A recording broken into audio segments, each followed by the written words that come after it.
captivate crowds, but we rarely get to see the devotion and drive behind a drum and bugle corps.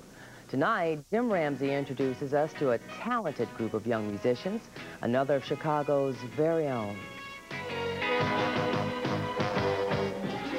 In the years since 1948, the Cavaliers Drum and Bugle Corps has etched out an enviable record of award-winning performances. Sponsored by the village of Rosemont, the Cavaliers have, in fact, made a tradition of being the drum corps without equal.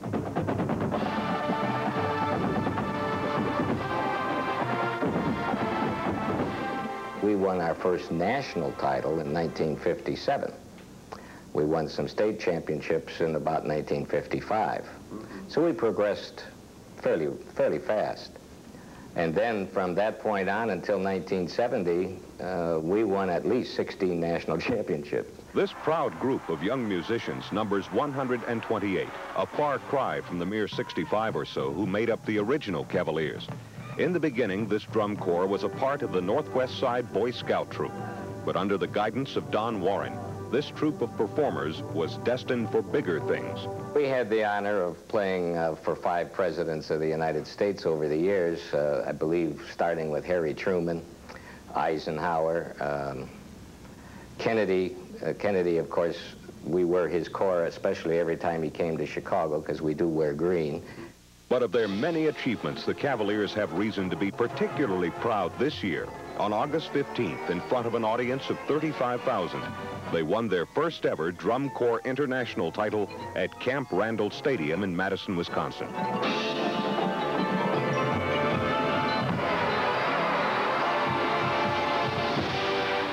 We were better prepared this year going into the championship week than we had ever been before, and we felt there was just no reason that we could be denied if we did our best effort. The most amazing part was when we came out to perform at first.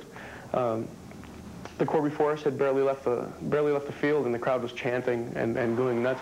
And I must say that was probably more exciting than when they announced that we'd won. It was just a rush that you couldn't believe. We were all basically lost in the moment, you know. We weren't really thinking about, you know, oh, gee, this could be it, because we were so exhilarated from our performance that when they finally announced it, it took a while for it to hit us.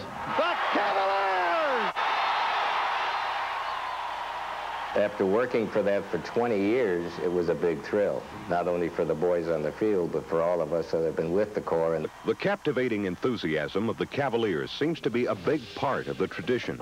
Ranging in age from 16 to 21, these young men admit to strong feelings of loyalty and belonging. Once you're a Cavalier, you're always a Cavalier. And the people look up to the Cavaliers, you know, and a lot of people want to be Cavaliers and just can't be Cavaliers. The Cavaliers are a wonderful operation. It's a real family kind of organization. The teamwork, the camaraderie is just really, really exciting. This all-male drum corps has developed over the years into a brotherhood of teamwork and dedication. And although the faces may change, the Cavaliers have every intention of marching into the future as one of Chicago's very own.